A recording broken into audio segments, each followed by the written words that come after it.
औज़ुबिल्लाहि मिनश्शैतानिर्रजीम बिस्मिल्लाहिर्रहमानिर्रहीम अल्लाहुम्मा सल्लि अला मुहम्मद व अला आलि मुहम्मद।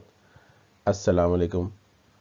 आज की इस वीडियो में हम मर्चेंडाइजिंग बिज़नेस के बारे में डिस्कस करेंगे और ऐसा कारोबार जो गुड्स को परचेज़ करता है और उसको फिर आगे कस्टमर्स को उसी हालत में सेल कर देता है अपना प्रॉफिट रख के। तो ये भी एक इम्पॉर्टेंट एलिमेंट है। इसको ट्रेडिंग बिजनेस भी कहते हैं। इसको डे टू डे जो हमारे बिजनेसेस हैं उसका एक मेजर कंट्रीब्यूशन इन्हीं बिजनेस का होता है। तो इस लेक्चर का बेसिक मकसद ये है कि जो बेसिक ट्रांजैक्शंस हैं अकाउंटिंग में इनको रिकॉर्ड कैसे किया जाएगा और एक प्रॉफिट एंड लॉस स्टेटमेंट इस कारोबार की किस तरीके से बनाई जाएगी। तो पहले हम कुछ कंसेप्ट डिस्कस करेंगे इस बिज़नेस के हवाले से और उसके बाद फिर हम इसका एक बेसिक इलस्ट्रेशन न्यूमेरिकल इलस्ट्रेशन देखेंगे जिसमें हम जनरल एंट्रीज़ को फोकस करेंगे और बेसिक कैलकुलेशंस हैं, कुछ अकाउंट्स इसमें इन्वॉल्व हैं और उसके बाद लेक्चर के एंड के ऊपर कुछ रेशियोज़ हैं जो कि इन्वेंट्रीज़ के हवाले से कैलकुलेट किए जाते हैं और ताकि बिज़नेस की जो परफॉर्मेंस मॉनिटरिंग है वो की जा सके। तो स्टार्ट करते हैं जी। सबसे पहले हम ये डिस्कस करेंगे कि एक सर्विस बिजनेस में और एक मर्चेंडाइजिंग बिजनेस के जो कैश का साइकिल है उसमें क्या फ़र्क होता है या ऑपरेटिंग साइकिल इसमें क्या फ़र्क होता है। ऑपरेटिंग साइकिल से मुराद ये होती है कि आपके पास एक बिज़नेस के अंदर जो प्रोसेस परफॉर्म हो रहा है उसके क्या सीक्वेंस है एक्टिविटीज़ का। तो अब तक जो अकाउंटिंग के अंदर हम डिस्कस कर चुके हैं या करते रहे हैं वो हम ऐसा कारोबार डिस्कस करते रहे हैं जो कि सर्विसेज ओरिएंटेड होता है, यानी वो कस्टमर को सर्विस प्रोवाइड करता है, कोई स्किल्स प्रोवाइड करता है। लेकिन ऐसे कारोबार भी तो होते हैं ना कि जो कस्टमर्स को कोई प्रोडक्ट सप्लाई करते हैं, वो प्रोडक्ट मार्केट से पहले वो ख़रीदते हैं, वो होलसेलर से ख़रीदें, वो मैन्युफैक्चरर से ख़रीदें और फिर वो उसको कस्टमर को सेल करते हैं। तो अगर हम साइकिल की बात करें तो जो सर्विस ओरिएंटेड कंपनीज़ हैं या सर्विस ओरिएंटेड बिजनेस होते हैं उनका जो साइकिल होता है वो कैश से स्टार्ट होता है, उनके पास कैश मौजूद होता है तो वो सर्विसेज परफॉर्म करते हैं अपने कस्टमर्स को, ठीक है। और अगर वो सर्विसेज कैश पे परफॉर्म होते हैं तो ऑब्वियसली उनका साइकिल तो बड़ा लिमिटेड सा ही हो जाता है, फ़ौरन उन्होंने परफॉर्म की है और फ़ौरन उनको कैश कलेक्ट हो गया है। लेकिन अगर कोई कंपनी क्रेडिट पे सप्लाई कर रही होती है सर्विसेज को या परफॉर्म कर रही होती है तो ऑब्वियसली फिर वो अकाउंट रिसीवल रिकॉर्ड करेंगे, उसको रिसीवल की फॉर्म में कन्वर्ट करेंगे और फिर वो रिसीवल जब कलेक्ट होगा कस्टमर्स अपनी जो अमाउंट को भिजवाएगा थ्रू कैश या थ्रू क्रेडिट चेक वगैरह, तो फिर वो कैश उनको कलेक्ट हो जाएगा। तो ये बड़ा सिंपल सा साइकिल है। बेसिकली जो सर्विस ओरिएंटेड ऑर्गेनाइजेशंस होती है ना वो तो बेसिकली उनका साइकिल ही बड़ा शॉर्ट सा होता है क्योंकि वो कोई चीज़ स्टोर नहीं कर सकते, services can not be stored, ठीक है। तो ये इसके बारे में किसी और लेक्चर में कभी टाइम मिला तो आपको सर्विसेज की एक नेचर के बारे में बताया जाएगा कि बेसिकली सर्विसेज क्या है। सर्विसेज वो स्किल्स हैं जो एक पर्सन प्रोवाइड कर रहा है किसी अपने कस्टमर को, एक क्लाइंट को। लेकिन जो ट्रेडिंग ऑर्गेनाइजेशंस होती हैं, जो मर्चेंडाइजिंग ऑर्गेनाइजेशंस होती हैं, ऑब्वियसली उन्होंने कोई इन्वेंट्री पहले परचेज करनी है। अगर हम यहाँ पे साइकिल की बात करें तो इन ये अपने कैश को पहले यूटिलाइज करेंगे कि वो इन्वेंट्री परचेज करेंगे, ठीक है। लेट्स सपोज यहाँ पे अगर हम एग्जांपल लें तो एक इलेक्ट्रॉनिक्स डीलर की एग्जांपल ले लेते हैं कि इलेक्ट्रॉनिक्स डीलर का कारोबार अभी स्टार्ट हुआ है, लेट्स सपोज हम ऐसे एग्जांपल ले लेते हैं। तो उसके पास तो कोई चीज़ नहीं है ना फ़रोग करने के लिए, तो पहले तो उसने अपने जो इन्वेस्टमेंट ऑनर ने की है या जो उसके पास कैश मौजूद है पहले वो उस कैश से या उस अपने फंड से वो इन्वेंट्री परचेज करेगा जो उसने सेल करनी है। लेट सपोज अब हम चूँकि हमने इलेक्ट्रॉनिक्स की एग्जांपल जहन में ले आई है और हम बड़ा सिंपल एक बिजनेस ड्रॉ कर लेते हैं कि एक कारोबार जो है वो सिर्फ माइक्रोवेव ओवन जो है वो सेल कर रहा है, उसने और कोई प्रोडक्ट नहीं सेल करनी, ठीक है, जस्ट वन प्रोडक्ट, ठीक है। तो क्या करेगा, सबसे पहले माइक्रोवेव ओवन जो है वो कहीं से परचेज करेगा, वो एक मैन्युफैक्चरर से परचेज करेगा, वो किसी डिस्ट्रीब्यूटर से होलसेलर से परचेज करेगा और वो अपने पास एज इन्वेंट्री स्टोर करेगा। उसके बाद वो जो चीज़ उसने परचेज की है वो उसकी इन्वेंट्री का पार्ट बन जाती है। और यहाँ पे इंपॉर्टेंट चीज़ें आप नोट कर लें कि जो टर्म इन्वेंट्री है उसका मतलब होता है गुड्स अवेलेबल फॉर सेल। यहाँ पे इसको ज़रा नोट करें, थोड़ा सा टाइम हमें लगेगा, लेकिन ये चीज़ें आपकी फ्यूचर के कॉन्सेप्ट के लिए बड़ी ज़रूरी है। Goods available for sale in the ordinary course of business, ये बड़ा इंपॉर्टेंट वर्ड है, इन दी ऑर्डिनरी कोर्स ऑफ बिजनेस। ठीक है, ऑर्डिनरी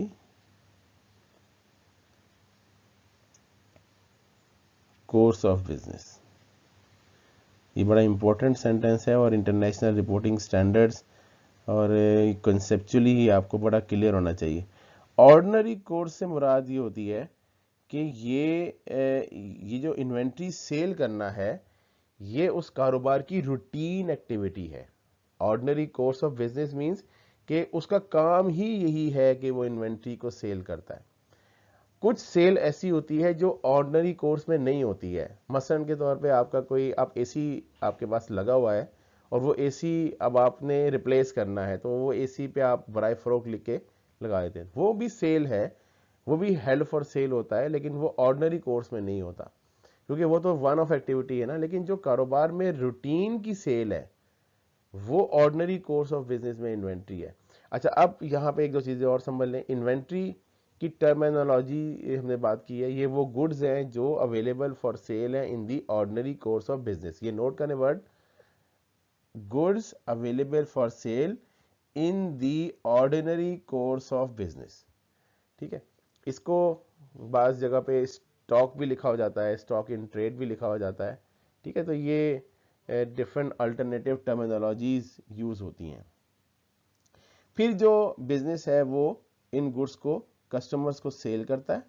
ठीक है, अब कस्टमर्स को अगर आपने कैश पे सेल किया है तो ऑब्वियसली आपका साइकिल कंप्लीट हो गया, लेकिन अगर आपने कस्टमर्स को उधार पे सेल की है तो फिर अकाउंट रिसीवेबल पहले कन्वर्ट होगा और फिर वो जो अकाउंट रिसीवेबल है वो फिर कैश में कन्वर्ट होगा। तो ये बेसिकली जो इस स्लाइड का जो बेसिक ऑब्जेक्टिव वो ये था कि आपका बिजनेस जो है वो किस तरीके से डिफरेंट है सर्विस बिजनेस से। ठीक है, जो ट्रेडिंग बिजनेस है। तो आइए अब इससे आगे चलते हैं, एक दो कॉन्सेप्ट और डिस्कस करते हैं, तो फिर हम आगे इसके न्यूमेरिकल एग्जांपल पे चलेंगे। जब आप कोई गुड्स परचेज करते हैं तो ऑब्वियसली आप एक डॉक्यूमेंट आपको रिसीव होता है, इसको इनवॉइस कहते हैं। ये आपका सप्लायर जो है वो आपको इशू करता है। इस डॉक्यूमेंट का मकसद ये होता है कि आपने फिर पेमेंट करनी होती है। ऑब्वियसली वो पेमेंट फिर आपने कब करनी है, कितने दिनों में करनी है, और उसका कितना अमाउंट है, और आइटम वाइज डिटेल क्या है, क्या प्राइस लगाई गई है, और रिटर्न की क्या पॉलिसी है। ठीक है, ये सारी चीज़ें इस इनवाइस के अंदर लिखी होती हैं। जैसे अगर आप देखें तो ये एक कंपनी का नाम, यानी आपका नाम, आप में कोई पर्सन है उसको एड्रेस किया जा रहा है, आपका एड्रेस वगैरह, और जो क्वांटिटीज़ आपने जिस आर्टिकल नंबर को परचेज़ किया है, क्वांटिटीज़ कौन सी हैं, कितनी क्वांटिटी है, किस प्राइस पे है, और टोटल अमाउंट क्या है। तो देखें ये 3800 का टोटल अमाउंट है जो कि आपने पे करना है। और यहाँ पे मज़ीद कुछ टर्म्स एंड कंडीशन लिखी होती हैं कि आपने 10 दिन के अंदर अंदर बिल लेके आना है अगर रिटर्न करना है। और यहाँ पे ना एक बड़ी इंपॉर्टेंट क्रेडिट टर्म्स दी हुई हैं, ये भी हम आगे जाके डिस्कस करते हैं थोड़ा सा, लेकिन बहरहाल इसको कहते हैं 210 नेट 30। ठीक है, 210 नेट 30। ये जो 2 है ये बेसिकली ये परसेंटेज होती है डिस्काउंट की, यानी 2% डिस्काउंट मिलेगा अगर आप 10 दिनों में पेमेंट कर दें। ठीक है, और अदरवाइज जो है वो टोटल जो क्रेडिट पीरियड है वो 30 डेज का है। ठीक है, तो ये क्रेडिट टर्म्स कहलाती हैं। ये भी आगे जाके हम न्यूमेरिकली इसकी प्रैक्टिकल कैलकुलेशंस भी देखेंगे कि इसका क्या रोल है। और एक यहाँ पे टर्म लिखी हुई है FOB shipping point. FOB shipping point मतलब ये होता है कि जी ये जो गुड्स हैं ये जिस पॉइंट इन टाइम पे आपको डिलीवर की जा रही हैं उसी पॉइंट इन टाइम से ये आपकी हैं। ठीक है, ये आप इसको उठाना ले जाना ये शिपिंग पॉइंट से अब आपकी जिम्मेदारी है।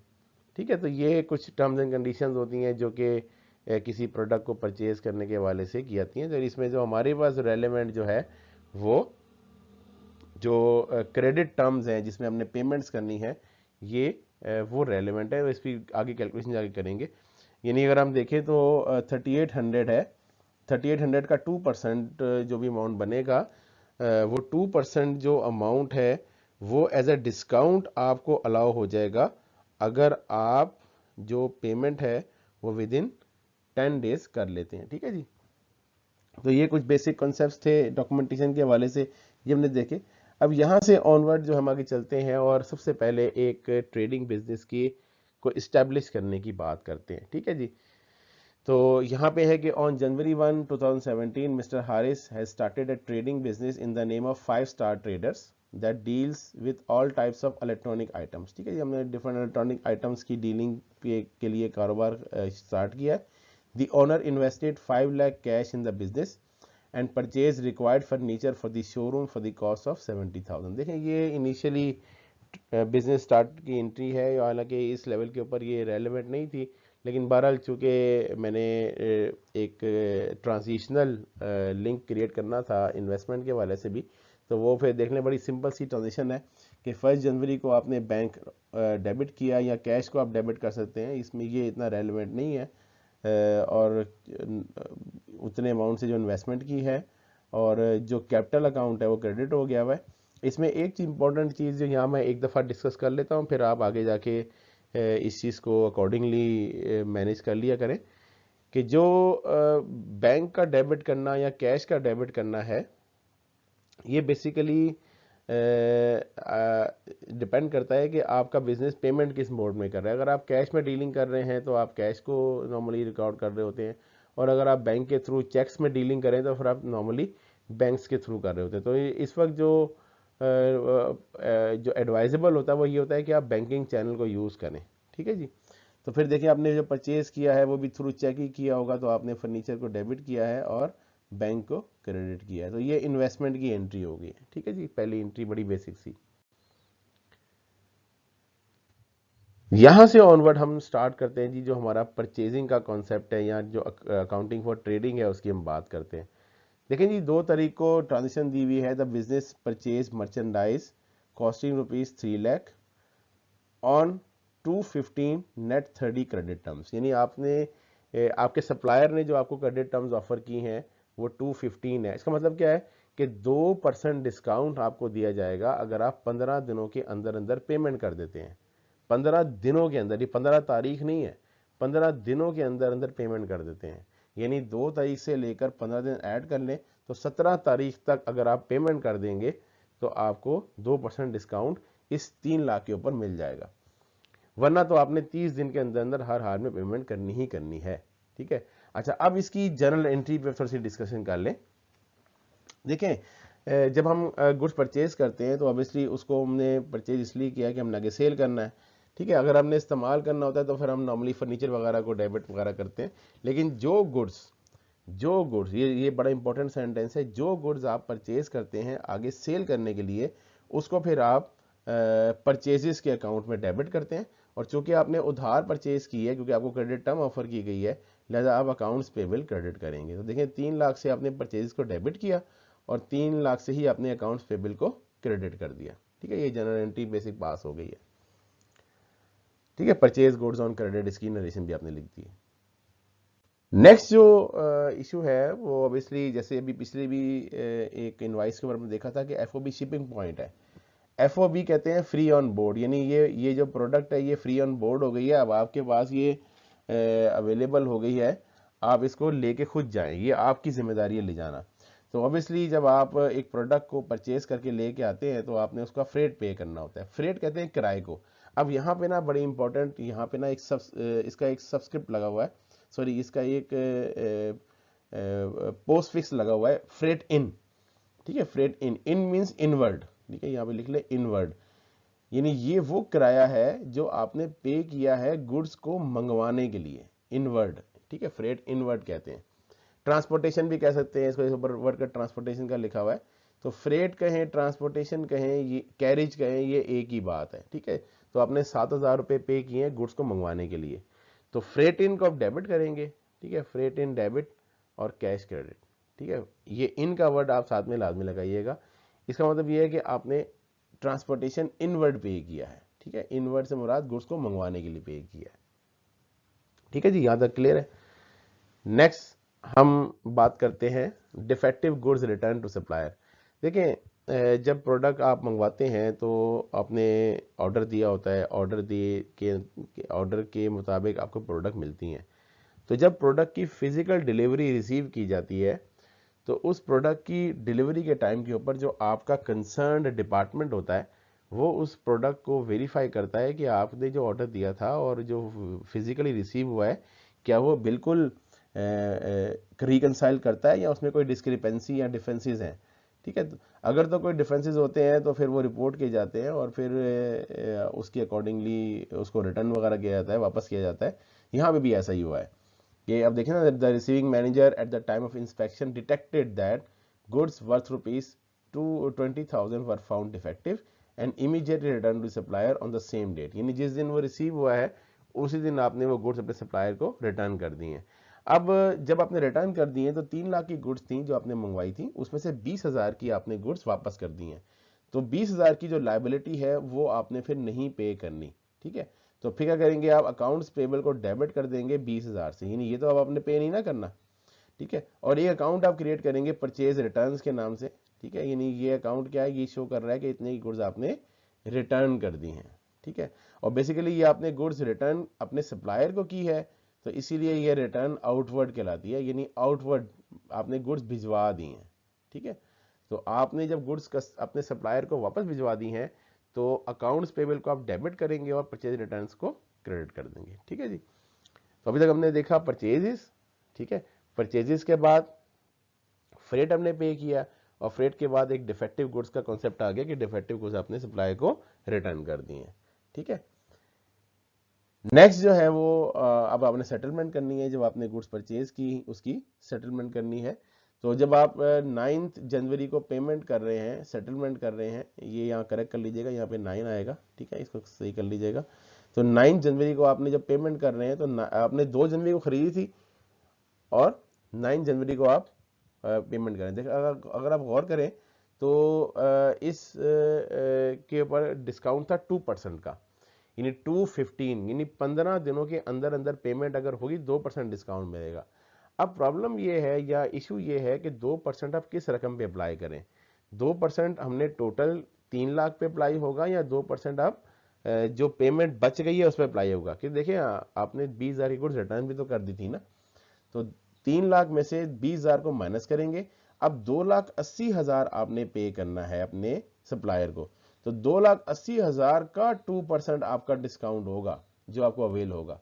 तो अकाउंट्स पेबल तो पूरे के पूरे 2,80,000 से आप रिड्यूस कर देंगे, लेकिन जो आपका डिस्काउंट है वो 5,600 आएगा। देखें, इसका 2% 5,600 आता है और रिमेनिंग जो है वो आप चेक के थ्रू अपने सप्लायर को पे कर देंगे। और जो आपका डिस्काउंट है उसको हम परचेज डिस्काउंट के नाम से रिकॉर्ड करेंगे, क्योंकि ये आपने परचेजेस के अगेंस्ट रिकॉर्ड किया और इसको डिस्काउंट रिसीव भी कहा जाता है। ठीक है, डिस्काउंट रिसीव भी कहा जाता है। तो ये इसकी एंट्री पास हो गई, अकाउंट्स पेबल डेबिट जितनी आपने पेमेंट की है, परचेज डिस्काउंट जो आपका डिस्काउंट कैलकुलेट हुआ है, और जो आपने डिफरेंस पेमेंट की है उससे आपने बैंक को क्रेडिट कर दिया। ठीक है जी, नेक्स्ट अब बारी आई है सेल्स की।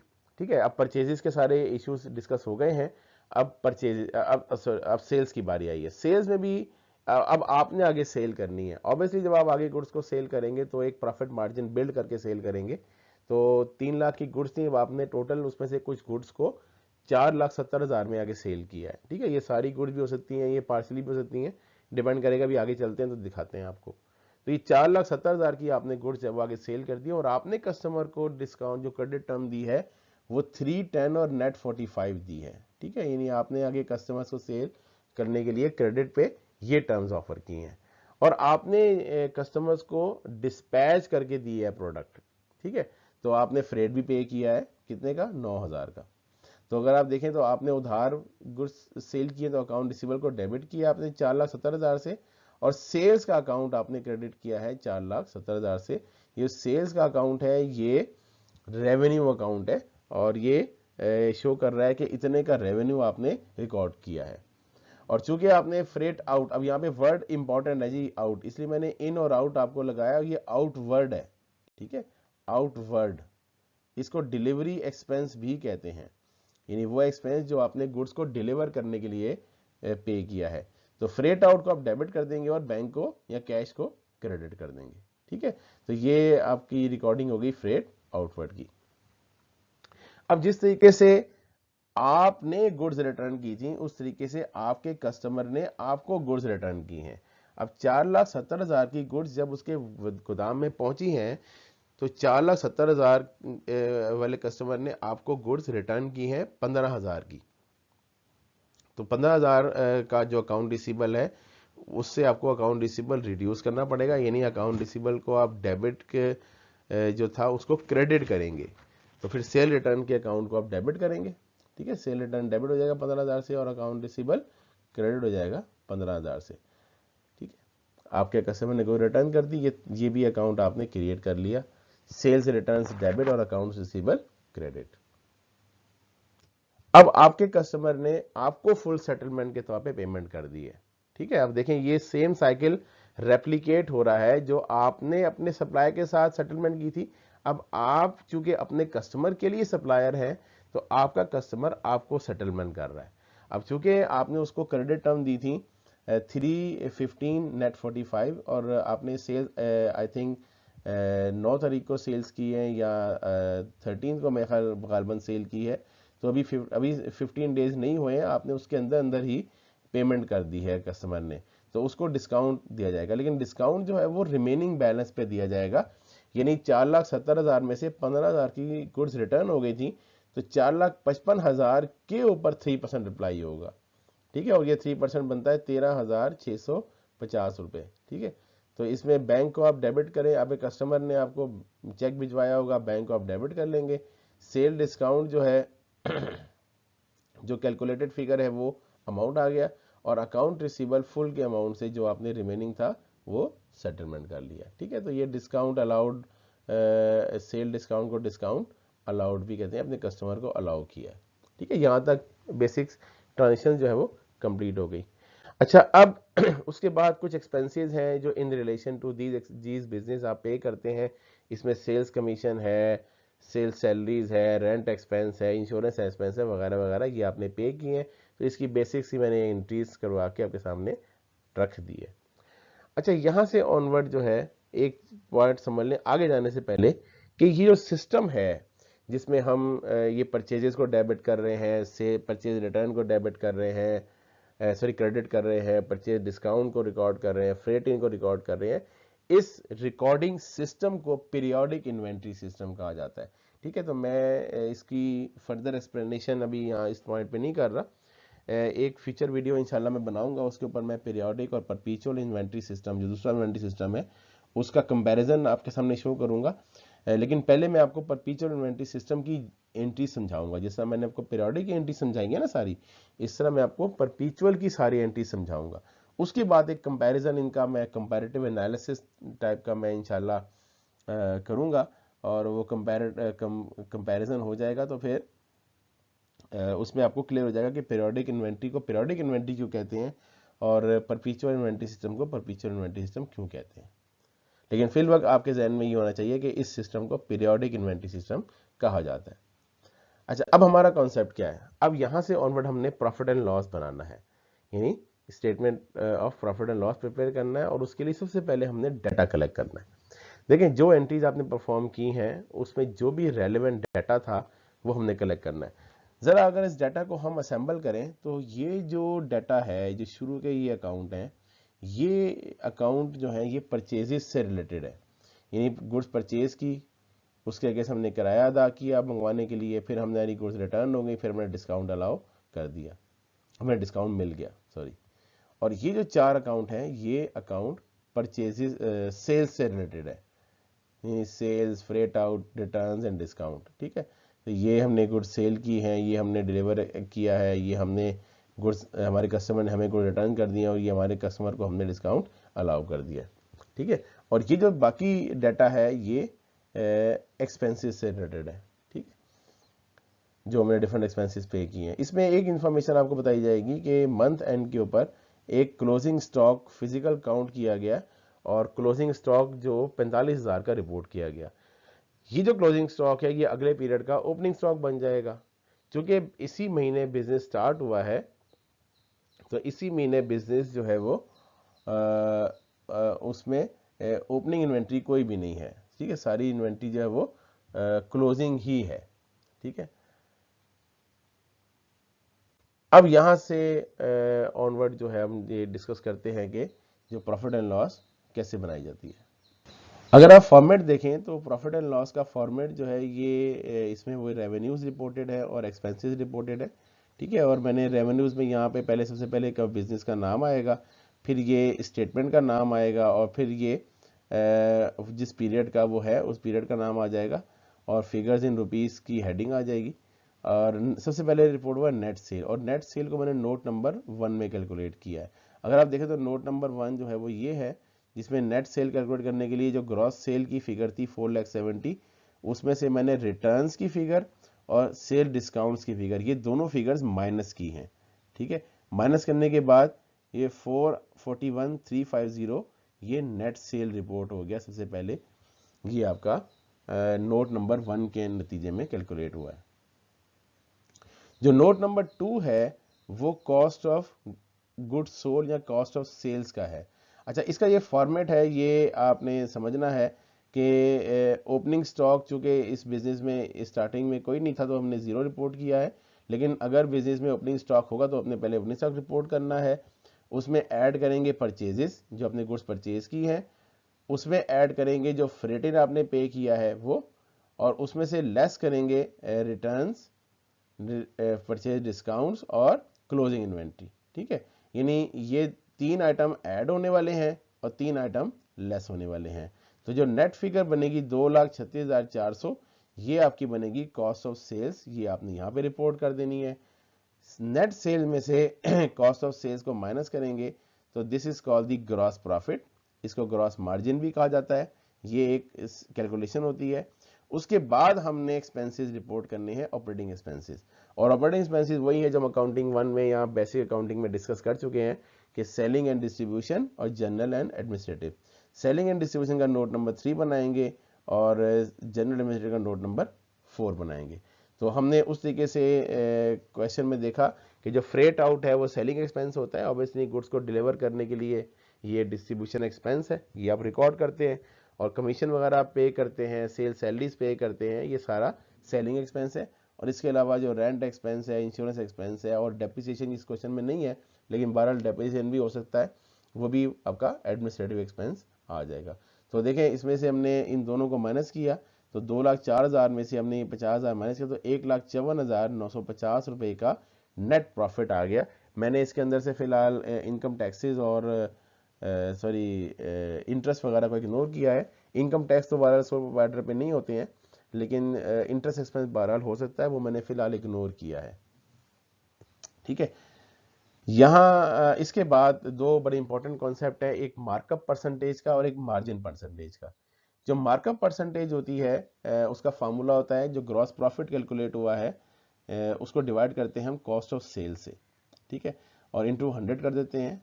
तो जो 2,04,950 रुपये का ग्रॉस प्रॉफिट है और कॉस्ट ऑफ सेल्स जो कैलकुलेट हुई है उससे डिवाइड किया तो 86.7% का मार्कअप परसेंटेज है। तो मार्कअप जो है वो कॉस्ट से कैलकुलेट होता है, जबकि मार्जिन जो है वो सेल से कैलकुलेट होता है। यहाँ पे ग्रॉस प्रॉफिट को हम नेट सेल पे डिवाइड करेंगे तो जो अमाउंट आएगा, जो परसेंटेज आएगी, वो मार्जिन परसेंटेज कहलाती है, ठीक है। तो मार्कअप परसेंटेज का formula gross profit divide by cost of sales है, जबकि मार्जिन का कॉन्सेप्ट ये है कि gross profit divide by net sales है।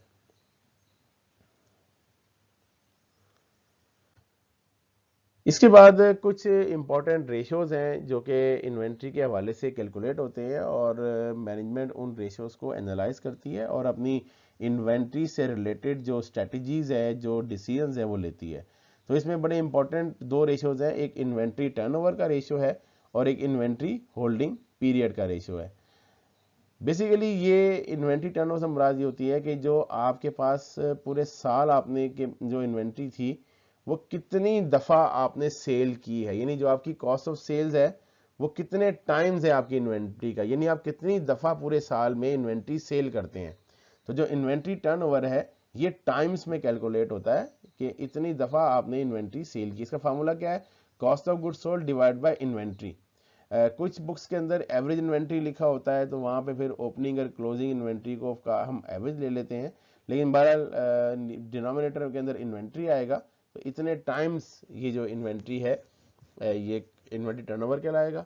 जो इन्वेंट्री होल्डिंग पीरियड एक और कॉन्सेप्ट है कि आपके पास जो अभी स्टॉक पड़ा हुआ है वो कितने दिनों का स्टॉक है, वो कितने पीरियड्स का स्टॉक है, ठीक है। तो उसका फार्मूला क्या है कि 365, या सिंप्लिसिटी के लिए कुछ लोग उसको 360 भी लिखते हैं, तो 360 या 365 को हम इन्वेंट्री टर्नओवर जो भी ऊपर कैलकुलेट किया उससे डिवाइड कर देंगे, तो ये नंबर ऑफ डेज कैलकुलेट हो जाएंगे। नंबर ऑफ डेज इन्वेंट्री जो है वो आउटस्टैंडिंग रही है या होल्डिंग पीरियड है, इसको इन्वेंट्री डेज भी कहा जाता था या स्टॉक डेज भी कहा जाता है, ठीक है। तो ये बड़े इंपॉर्टेंट दो किस्म के रेशियोज थे जो कि मैनेजमेंट जो है वो कंपैरेटिवली अपने कंपटीटर से भी कंपेयर करती है और ड्यूरिंग द पीरियड भी इसे कंपेयर करती है, ताकि वो इन्वेंट्री के बारे में डिसीजन ले सके। तो यहाँ तक हमने बेसिक अपनी जनरल एंट्रीज को डिस्कस किया है और कॉन्सेप्ट्स को डिस्कस किया है ट्रेडिंग ऑर्गेनाइजेशन के हवाले से। इंशाल्लाह अगली वीडियो में इससे आगे कॉन्सेप्ट्स को डिस्कस करेंगे। उस वक्त के लिए अल्लाह हाफिज़, अस्सलाम वालेकुम वरहमतुल्लाहि वबरकातुहू।